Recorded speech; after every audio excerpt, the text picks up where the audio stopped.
Ils étaient deux parrains très différents, séparés par plus de 6000 km d'océan. John Gotti, surnommé le Don Téflon, était un gangster new-yorkais qui adorait les feux de la rampe et bravait régulièrement les autorités. Totorina, lui, était un paysan issu de la Sicile rurale et un parrain opérant dans l'ombre. À la fin des années 80 et au début des années 90, la justice adopte deux approches bien distinctes pour les arrêter.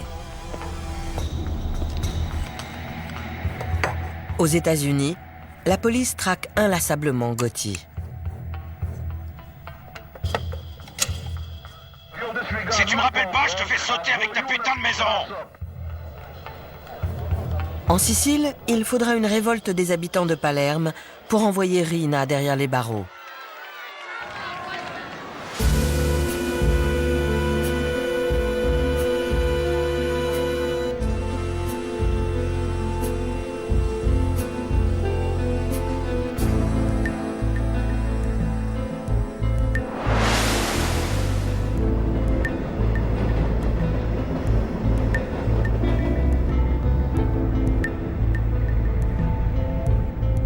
John Gotti a toujours été un voyou brutal et impulsif.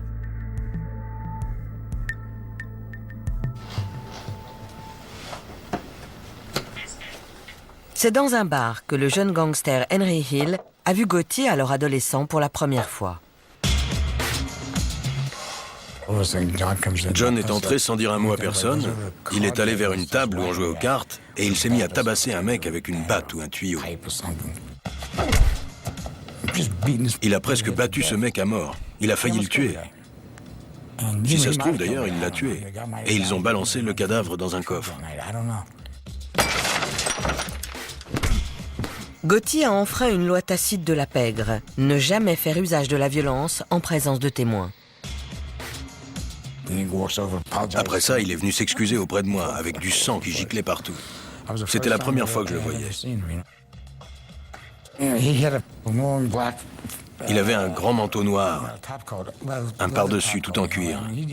Il avait vraiment tout d'un gangster.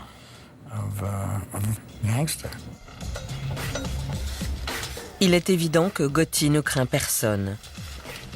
Pour Henry Hill, il ne fait aucun doute que l'homme ira jusqu'au sommet.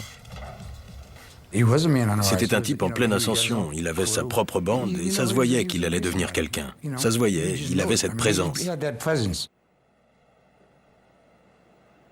Mais il y a un obstacle sur sa route. Paul Castellano. C'est le chef de la famille Gambino, la plus puissante de toutes les familles mafieuses américaines. Castellano est un gangster à l'ancienne, un mafioso qui dissimule ses crimes sous un vernis de respectabilité. Paul avait deux casquettes. Il pouvait se mêler aux avocats, aux promoteurs, aux hommes d'affaires, aux médecins et parler le même langage. Mais s'il endossait sa casquette Gambino, il pouvait discuter de la mort d'un homme et dire « Ok, il faut l'éliminer ». Gotti doit supprimer Castellano pour prendre sa place. Mais il n'est pas le seul à vouloir se débarrasser de lui. En 1983, le président Ronald Reagan déclare la guerre au crime organisé. Il vise l'instance dirigeante de la mafia, la commission. Paul Castellano en fait partie. En vertu de l'inflexible loi RICO anti-mafia, les autorités peuvent poursuivre Castellano et les autres parrains pour entreprises criminelles, s'ils parviennent à prouver l'existence de la commission. Elle est si secrète que la seule rencontre prouvée par le FBI remonte à 1957.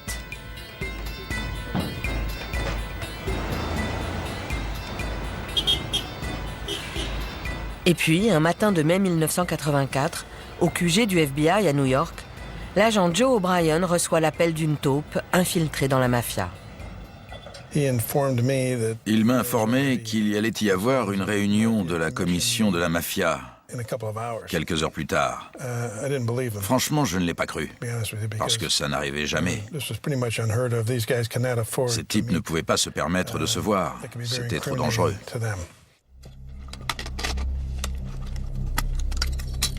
Si le FBI parvient à photographier cette rencontre, ça les aidera à démanteler la commission.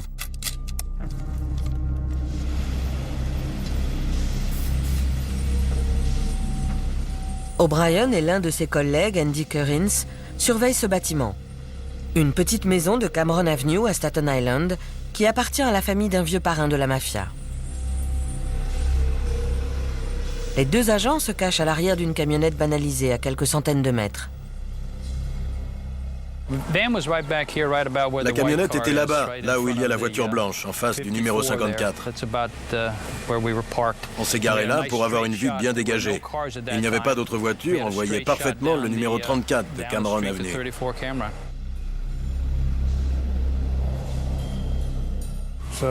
On a attendu 3 heures, jusque vers 16h30. Et là, ils ont commencé à sortir, une famille après l'autre.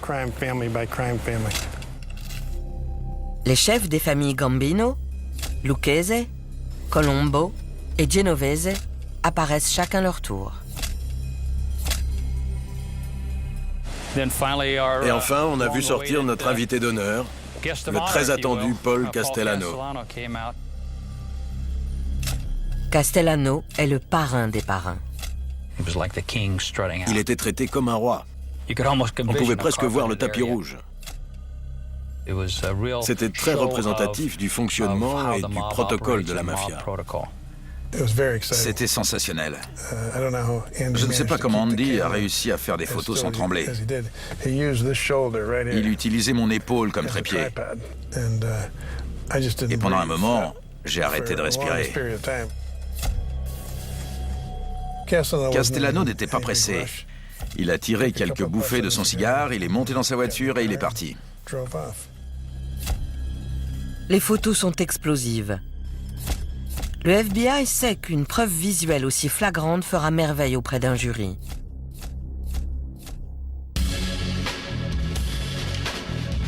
En février 1985, le procureur inculpe les 5 membres de la commission.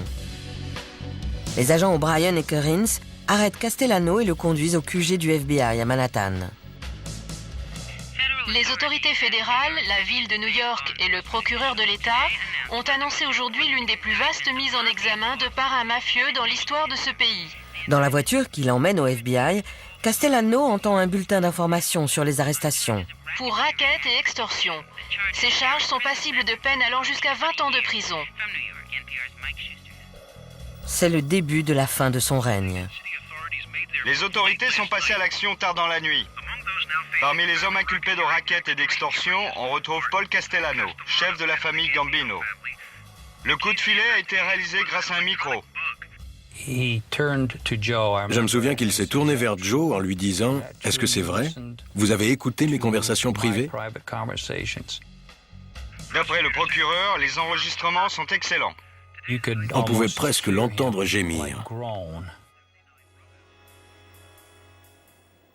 Les deux agents pensent que le trouble de Castellano vient de ce qu'ils ont enregistré ces discussions criminelles. En fait, il a réalisé qu'ils sont au courant de sa liaison avec sa jeune domestique colombienne. C'était très embarrassant pour lui. Et pour nous aussi d'ailleurs. Tout d'un coup, il était comme un petit garçon, avouant qu'il a fait une grosse bêtise. Mais ce qui était mal, ce n'était pas d'avoir assassiné ou fait assassiner des gens. Ce qui le gênait, c'était d'avoir eu une relation coupable avec une jeune domestique sous le nez de sa femme. Un parrain ne peut pas se permettre une telle révélation. Castellano a enfreint l'une des règles les plus sacrées de la mafia. On peut mutiler et tuer, mais pas déshonorer son épouse publiquement.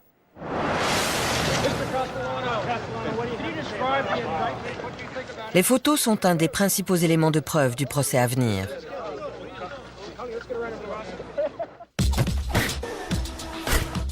Un vide vient de se créer au cœur de la famille Gambino. Une situation propice à la guerre.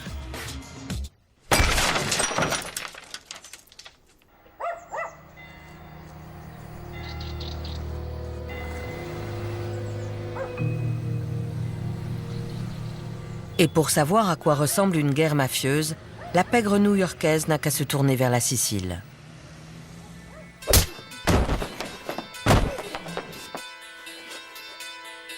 Ici, le parrain s'appelle Toto Riina, un tueur psychopathe, insaisissable, originaire de Corleone.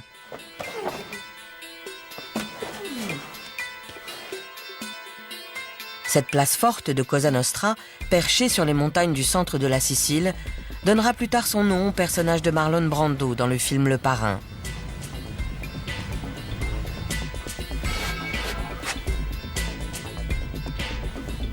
La brutalité de Riina lui a valu son surnom, la Bête.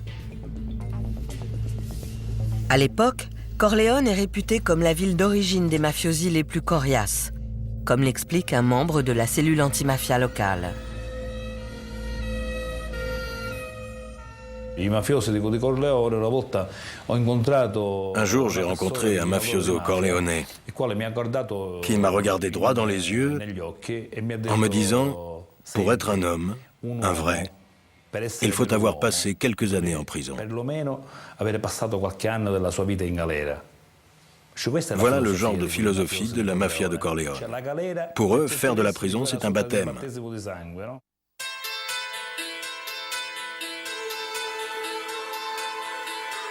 La famille de Riina a pris le contrôle de Cosa Nostra au terme d'une guerre sans merci. Au début des années 80, les rues de Palerme baignent dans le sang de ses victimes. Pendant 6 mois, un nouveau cadavre surgit tous les 3 jours.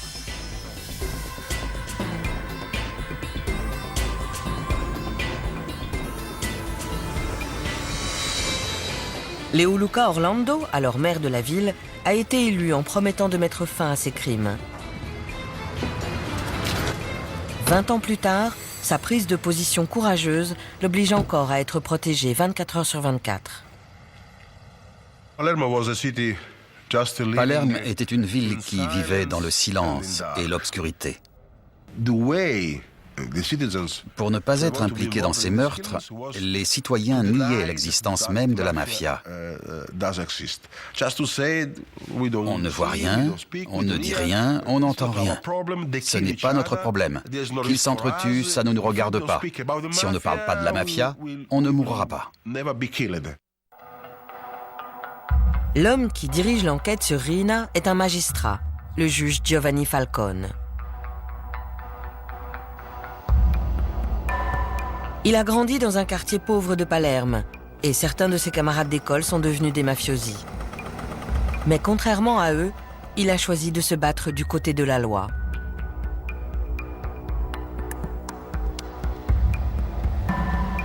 Depuis son QG du palais de justice, cela fait plus de 10 ans que Falcone traque inlassablement Cosa Nostra.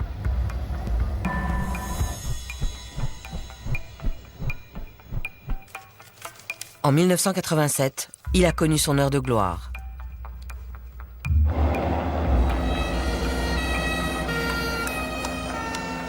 Lors du maxi-procès, plus de 300 mafiosi ont été condamnés à des peines représentant presque 3000 ans de prison en tout. C'est le coup le plus rude jamais porté à la mafia sicilienne.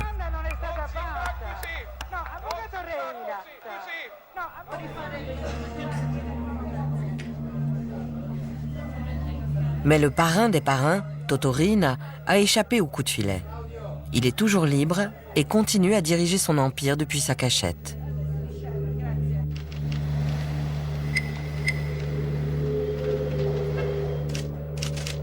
Falcone subit d'autres menaces, plus proches. Il a peu d'amis au palais de justice.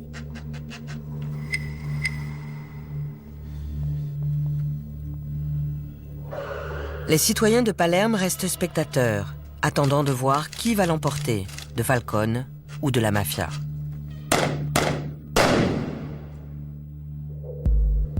Cet isolement est dangereux. Parmi ceux qui combattent la mafia, plusieurs ont déjà été tués sur les ordres de Riina.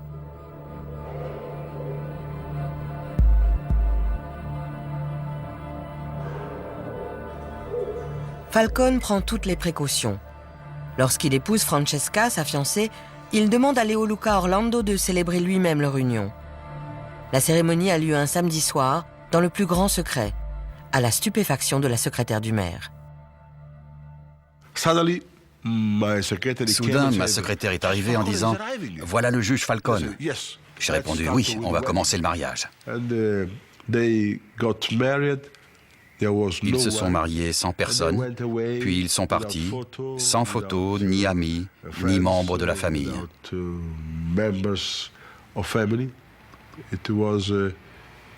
C'est un des sacrifices que Giovanni et Francesca ont consenti pour le combat contre la mafia.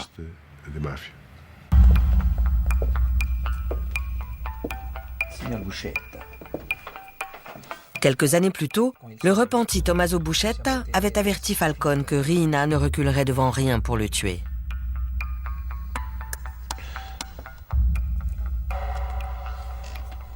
N'oubliez jamais ça. Une fois que vous avez un compte avec la mafia, vous ne pouvez le solder qu'à votre mort. La menace n'est pas à prendre à la légère.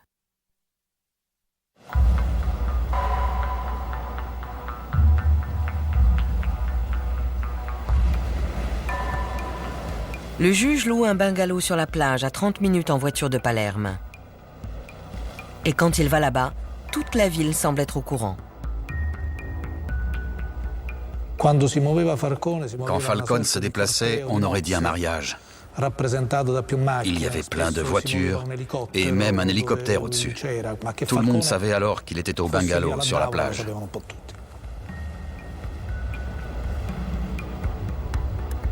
Mais l'anneau d'acier qui le protège ne change rien aux yeux de Riina.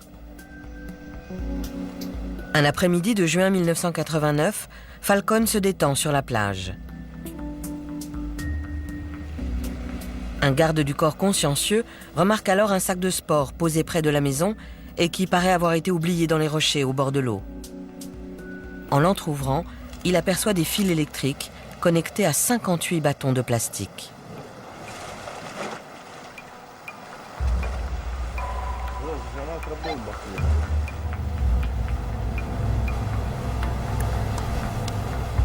Le sac est conçu pour exploser quand on le soulève. Mais la bombe n'a pas fonctionné. Falcone vient d'échapper à la mort.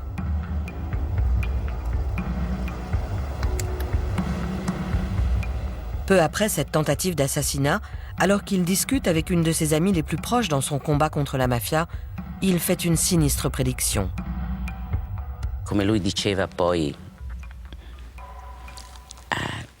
Comme il me l'a dit lui-même quand on s'est vu, après ça, ma vie est toute tracée. Je sais que la mafia finira par me tuer un jour ou l'autre. La seule chose que je ne sais pas, c'est quand.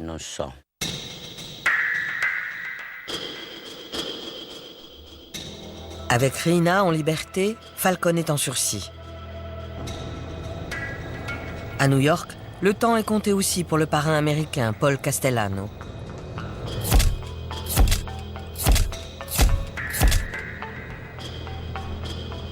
En attendant l'ouverture de son procès pour racket, il ne s'aventure que rarement hors de sa maison, une demeure luxueuse dans le quartier le plus prisé de Staten Island.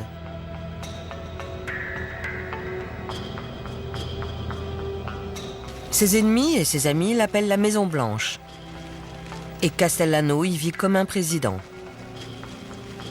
On lui reproche d'ailleurs de s'être éloigné de la rue, une critique que saura exploiter son rival, John Gotti.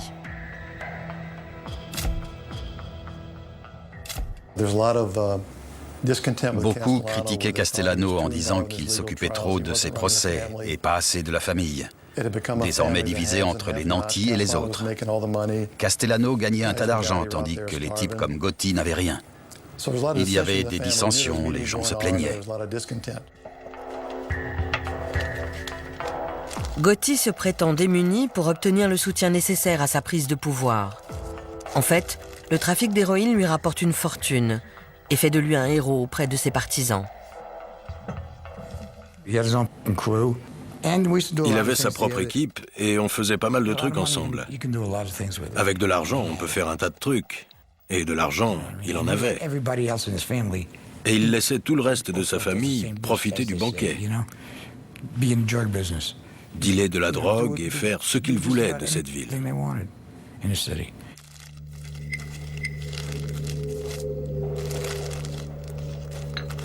La justice poursuit la bande de Gotti pour trafic de drogue, compliquant encore la situation de Castellano. Ce dernier décide donc de se débarrasser d'eux. Gotti sait qu'il doit agir. C'est l'heure de la confrontation.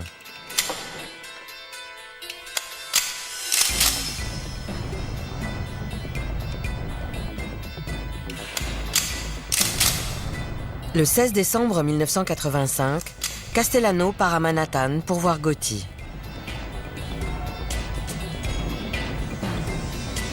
La rencontre doit avoir lieu ici, dans son grill room favori, Sparks, au centre de Manhattan.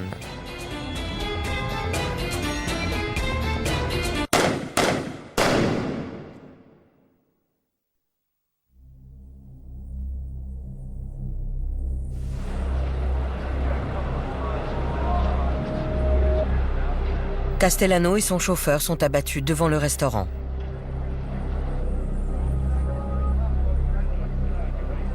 Ce meurtre commis au vu de tous choque New York. Le nouveau parrain de la famille Gambino devient aussitôt célèbre.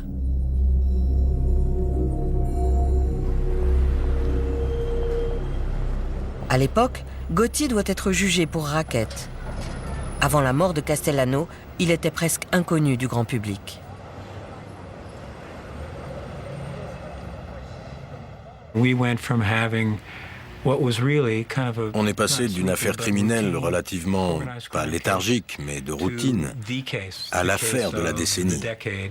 On avait une foule de reporters massés devant le tribunal et dans la salle d'audience. C'était devenu un gros poisson. Lors de son procès, Gotti est défendu par l'avocat de la pègre, l'extravagant Bruce Cutler. Ce dernier continuera pendant des années à faire son apologie. Il était remarquablement clairvoyant. Il avait presque un sixième sens quand il s'agissait de juger les gens. Ce qui est sûr, c'est que Gotti sait juger un jury. En mars 1987, le verdict est rendu et le parrain est acquitté. En fait, l'un de ces hommes a soudoyé un juré à l'insu de la police.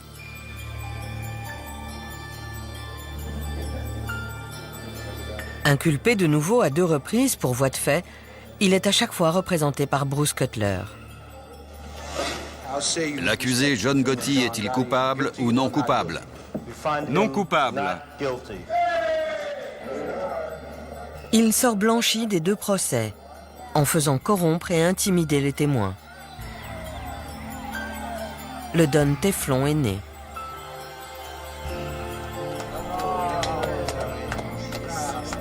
Gotti est un parrain à part.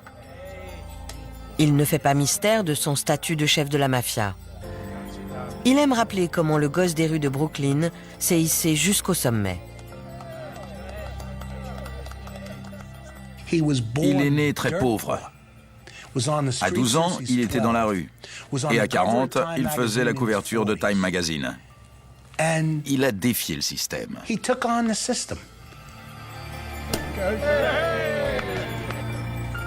Son ancien avocat décrit Gotti comme un Robin des Bois moderne, luttant contre les pouvoirs en place. Les Juifs, les Irlandais, les salariés, les syndicats, les ouvriers, les policiers. Mon père était inspecteur et certains de nos plus fervents soutiens faisaient partie de la police locale, même s'ils n'y étaient pas autorisés. On combattait les bandits alphabétisés du gouvernement. Le FBI, le fisc, l'immigration, la CIA. Tous ces voleurs sans visage du gouvernement qui vous traquent et détruisent votre vie. La sanglante réalité du règne brutal de John Gotti est tout autre. Mais ce besoin de reconnaissance publique va servir le FBI et finira par causer la perte du Don Teflon.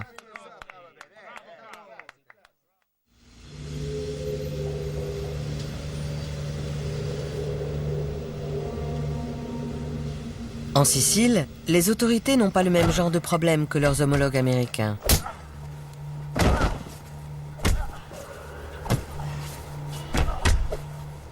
Si John Gotti aime les feux de la rampe, le parrain de la mafia sicilienne, Toto Riina, reste invisible.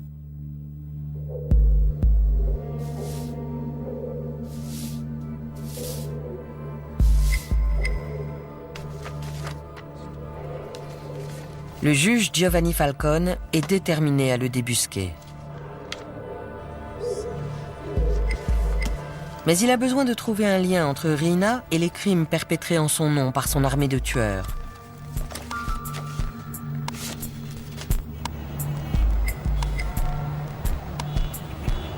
La solution va lui venir d'Amérique. Richard Martin est alors un des hauts fonctionnaires du ministère de la Justice.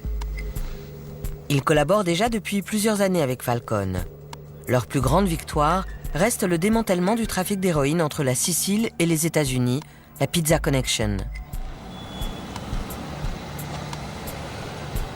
Falcone adore venir à New York. En Sicile, il vivait pratiquement comme un prisonnier. Il passait d'une voiture blindée à un bureau protégé. Alors que quand il venait à New York, il pouvait faire du shopping, aller au restaurant, venir nous voir au bureau. On pouvait l'inviter chez nous et dîner en famille. Pour lui, New York était synonyme de liberté. Mais les visites de Falcone aux États-Unis ne sont pas de simples voyages d'agrément. Il est très impressionné par la législation sévère de l'Amérique contre la mafia. Une législation qui a permis au gouvernement d'inculper le parrain Paul Castellano et de piéger la commission. Je pense que ça l'aidait aussi à se libérer l'esprit et à voir au-delà de son propre domaine quand il venait ici. Non seulement il s'y plaisait, mais c'était aussi une façon pour lui de voir plus clairement comment attaquer la mafia et comment travailler avec les autorités italiennes.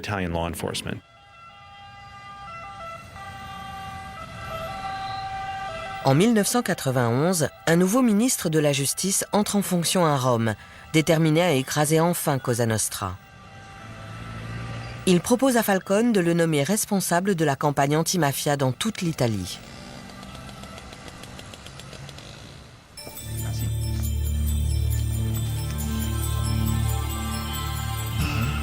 Le juge saisit cette occasion de quitter Palerme et de mettre en pratique ce qu'il a appris aux États-Unis. Ses idées sont révolutionnaires. Il entend former un équivalent italien du FBI. Dans tout le pays, la lutte contre le crime organisé sera centralisée sous ses ordres.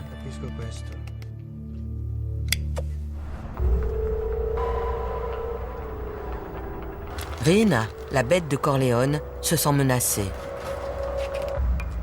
Quelques années plus tôt, il a déjà essayé de tuer Falcone dans sa résidence secondaire. Il revient à l'attaque.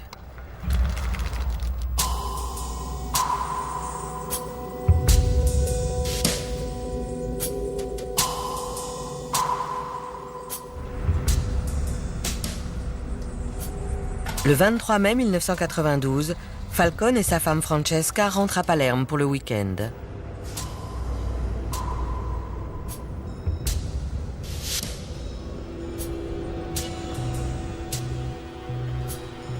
À quelques kilomètres de l'aéroport, les hommes de Riina ont déposé une bombe d'une demi-tonne dans une canalisation sous l'autoroute rejoignant la ville.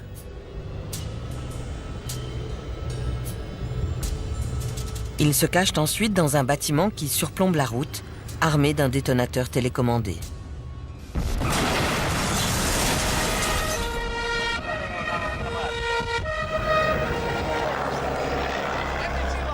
Une gigantesque explosion a éventré l'asphalte.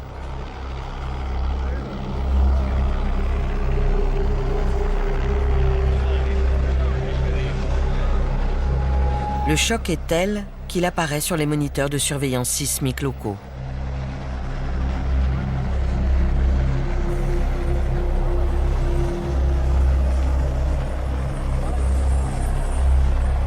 Maria Falcone, la sœur de Giovanni, était chez elle lorsqu'elle a appris la nouvelle. Lorsque mon mari m'a dit ce qui s'était passé, Je me suis précipitée hors de la pièce et j'ai appelé la police.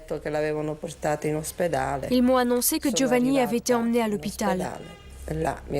Quand je suis arrivée là-bas, le frère de Francesca m'a dit « Giovanni est mort ».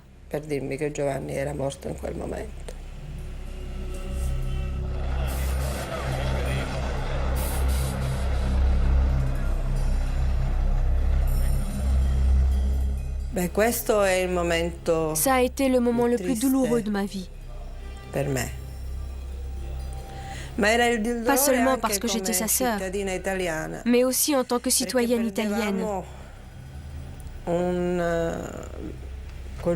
Car avec Giovanni, c'était notre plus grande chance de vaincre la mafia qui disparaissait. Falcone n'était pas seulement un collègue. Je suis fier de pouvoir dire que c'était aussi un ami.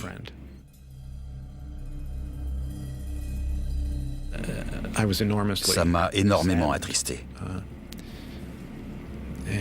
Nous avions perdu une partie de ce pourquoi nous travaillions tous.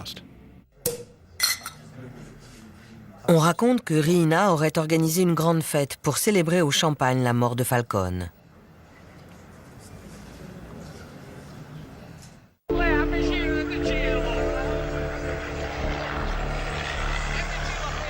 La femme de Falcone, Francesca, et 3 gardes du corps sont également morts dans l'explosion.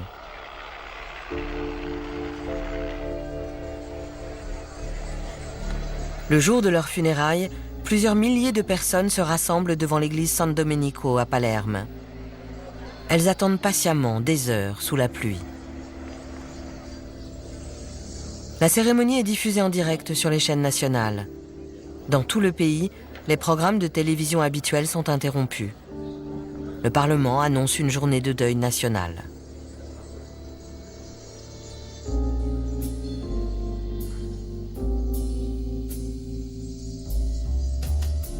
On m'a demandé comment j'avais réagi en apprenant la nouvelle. Et j'ai répondu, j'ai pleuré.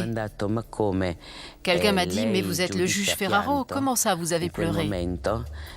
Oui, j'ai pleuré et je n'ai pas honte de l'admettre.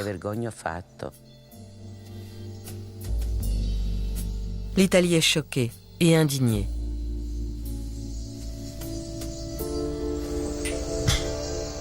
Mais cela n'arrête pas Toto Riina. Tous ceux qui se mettront en travers de sa route subiront le même sort.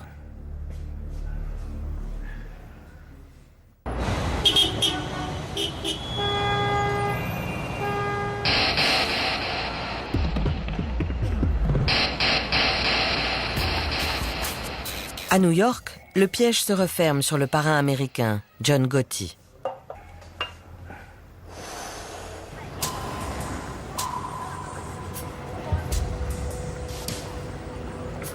Ce magasin de vêtements de Little Italy à Manhattan était autrefois le Ravenite Social Club, siège des opérations criminelles de la famille Gambino.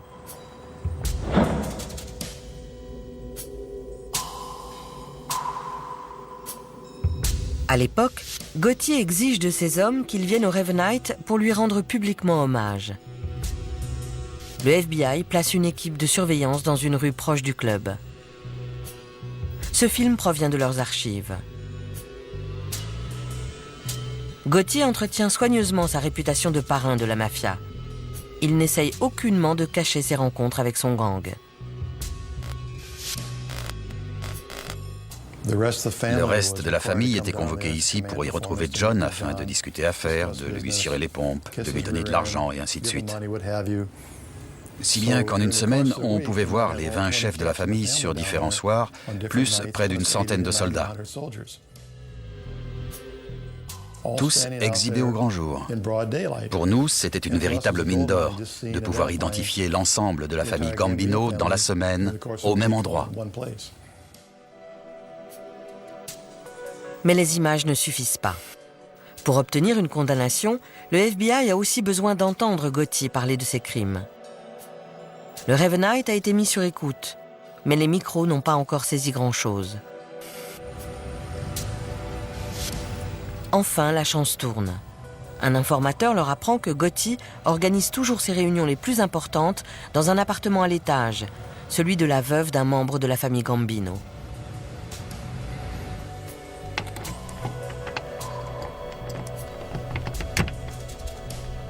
Le FBI profite du départ en vacances de la vieille dame pour poser un micro sur place.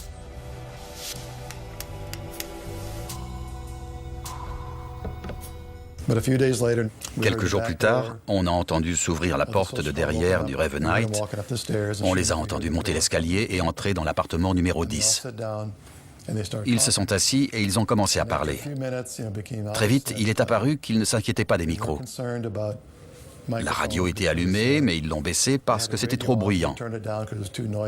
Ils parlaient tous assez fort, et on a découvert plus tard que c'était parce que John Gotti était sourd d'une oreille. Sur les cassettes, on a donc un son particulièrement clair. Dis à ce connard, moi, John Gotti, je vais t'arracher la tête, espèce d'enfoiré. Les enregistrements dévoilent le véritable visage d'un parrain. Un visage très différent de celui que Gotti montre à ses fans. C'est John. Putain, je t'ai appelé 5 fois hier. Si tu me rappelles pas, je te fais sauter avec ta putain de maison. Quand il s'énerve, John commence à parler très fort. Et il oublie qu'il y a des choses dont il ne devrait pas parler, comme d'anciens meurtres. Gotti est arrêté. En janvier 1992, il est inculpé d'homicides multiples et de racket. C'est son 4e procès en 6 ans. Pourtant, New York reste fasciné par John Gotti. Les célébrités affluent. Dans les tribunes, on se serait vraiment cru au cirque. Mickey Rourke et Anthony Quinn sont venus voir le procès. Et ils ont envoyé un boxeur, Ronaldo Snipes, qui lançait des regards si menaçants au jury qu'on l'a viré dans la demi-heure. C'est John. Putain, je t'ai appelé 5 fois hier. Si tu me rappelles pas, je te fais sauter avec ta putain de maison. Gotti était fidèle à lui-même, arrogant et provoquant. Mais il suffisait de le voir écouter ses enregistrements pour comprendre qu'il regrettait d'avoir eu une si grande gueule. Dis à ce connard, moi, John Gotti, je vais t'arracher la tête, espèce d'enfoiré. Gotti a provoqué sa propre perte. Mais les enregistrements vont avoir une autre conséquence inattendue. En même temps que lui, le FBI a arrêté son fidèle bras droit, Sammy Bull Gravano. Dominic Montillo a été à l'école avec Gravano. Plus tard, ils sont tous deux devenus gangsters au sein de la famille Gambino. Sammy a toujours été un dur. On était ensemble à la maternelle. Il a tué son beau-frère. Louis était son ami d'enfance, Louis Milito. Ils avaient grandi ensemble, traîné ensemble, volé ensemble. Il a tué Louis. On ne pouvait pas se fier à Sammy. Gravano a été déçu par Gotti. Pour lui, un vrai parrain ne doit pas rechercher la publicité, mais opérer dans l'ombre, comme le faisait Paul Castellano.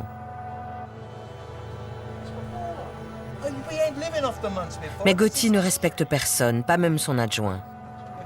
Une erreur que le FBI va exploiter. Lors des audiences préliminaires, Bruce Moe fait écouter une bande à Gotti et Gravano. On y entend le parrain critiquer vivement son bras droit.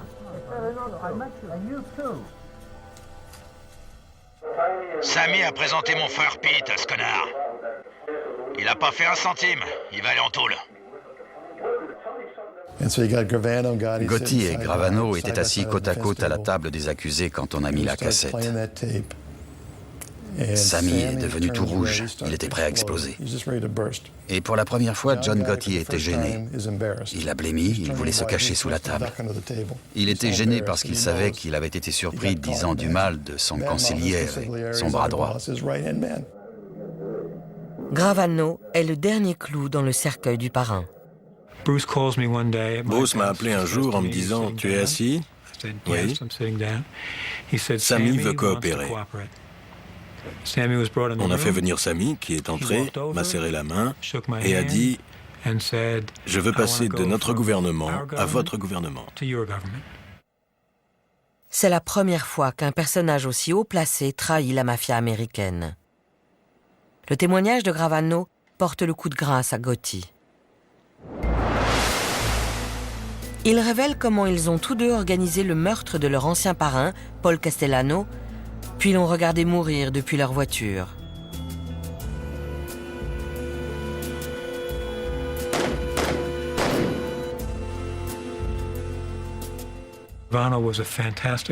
Gravano était un témoin fantastique et John Gotti se comportait comme quelqu'un qui sait qu'il va être condamné. Il était très inquiet, il était agressif, il aboyait sur moi et sur ses avocats. C'était un véritable plaisir. En avril 1992, Gotti est reconnu coupable de 13 chefs d'accusation, dont l'homicide et le racket. Il est envoyé dans une des prisons les plus dures d'Amérique, Marion, dans l'Illinois. La condamnation est sévère. Perpétuité sans possibilité de liberté sur parole. Malgré les cassettes et le témoignage de Gravano, l'homme qui a représenté Gotti à ses 3 premiers procès continue de le défendre. Si vous me demandez si je pense qu'il était chef de je ne sais quelle bande Gambino, je vous répondrai non. Je l'ai nié toute ma vie, et lui aussi. Je ne prétends pas que c'était un enfant de cœur, ni un saint. C'était un type coriace, mais il ne faisait pas partie de la mafia. Pour Gotti, tout est fini. Mais en Sicile, Toto Riina va de nouveau plonger l'Italie dans l'horreur.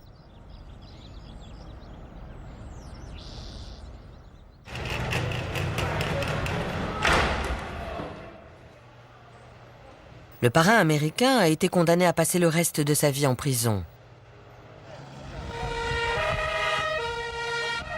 Mais outre-Atlantique, le gouvernement italien semble impuissant. Le chef de Cosa Nostra agit à sa guise. Il a fait assassiner le juge antimafia Giovanni Falcone. Palerme attend avec angoisse son prochain coup.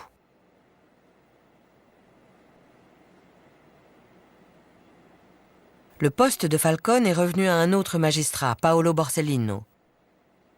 Les 2 hommes ont grandi ensemble et ont consacré leur vie au combat contre le crime organisé.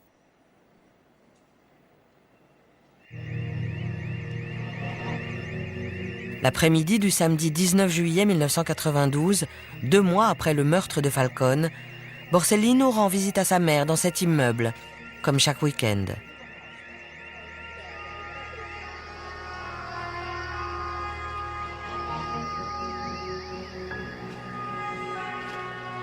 Une voiture piégée explose, tuant le juge et 5 de ses gardes du corps.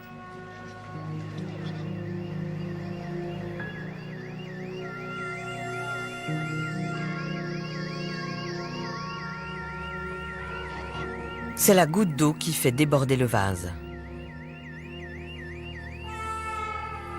La population de Palerme organise une véritable révolte contre la mafia. Après l'assassinat de Paolo Borsellino, il y a eu une réaction massive des habitants de Palerme. Les femmes, les enfants, tout le monde s'est mis à crier « Basta, ça suffit. Trop, c'est trop ».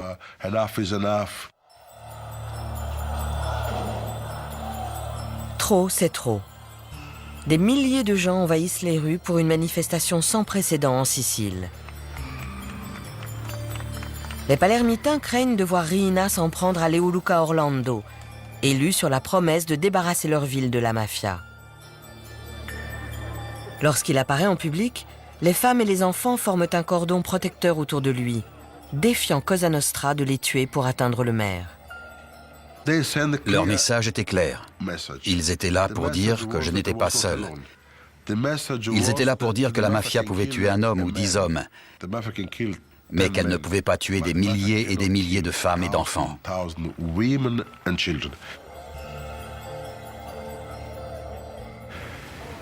C'était le début de la fin.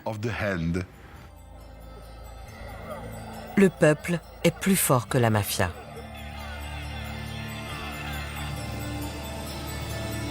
Le gouvernement, déterminé à sévir durement, envoie plusieurs milliers d'hommes en Sicile.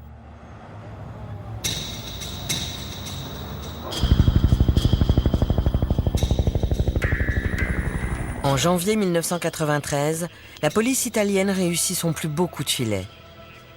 Suite à une dénonciation, Toto Riina est enfin arrêté.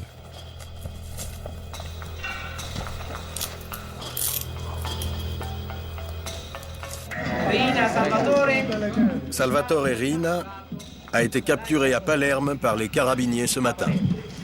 Nous tenons Toto Riina. Le plus incroyable, c'est que le parrain vivait en plein cœur de Palerme, à l'insu de tous, depuis plus de 20 ans.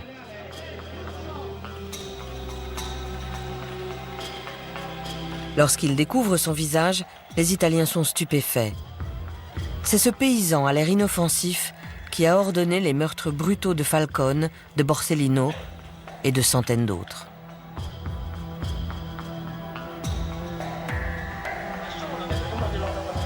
Pendant son procès, Riina se présente sous les traits d'un pauvre vieillard qui ne sait rien de la mafia. Les Pentiti n'ont rien prouvé, Monsieur le Président.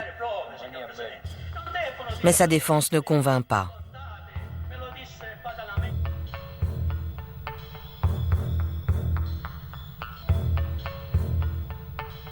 Il est condamné à passer le restant de sa vie en prison, hors de Sicile, en Italie continentale.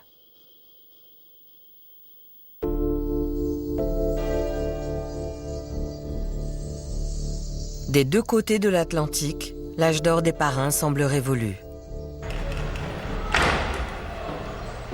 John Gotti meurt d'un cancer en prison en 2002, après 10 ans d'enfermement. Sa mort marque la fin d'une époque.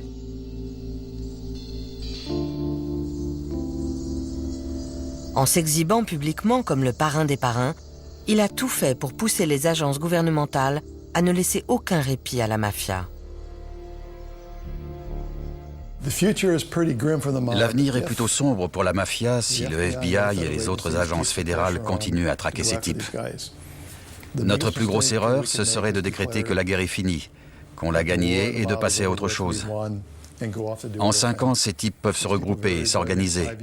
Ils ne seront plus jamais aussi forts qu'ils l'étaient il y a 30 ans, mais ils peuvent encore former une force criminelle viable.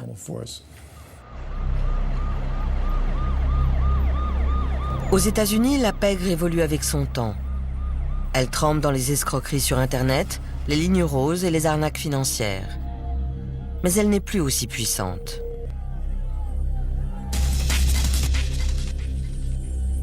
Pas question non plus pour le FBI de laisser les Russes, les Chinois ou d'autres criminels régner sur leur quartier comme l'ont autrefois fait les gangsters italiens.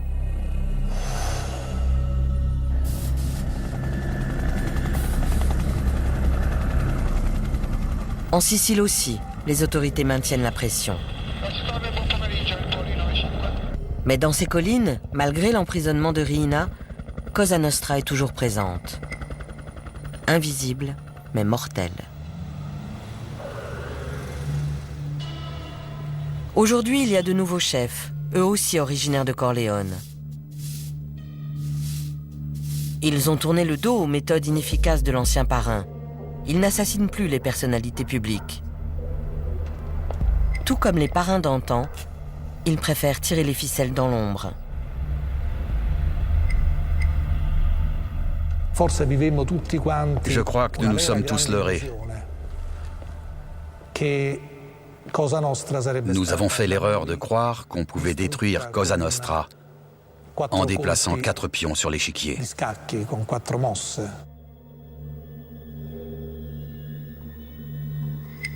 Aux États-Unis, la mafia est enfin en recul.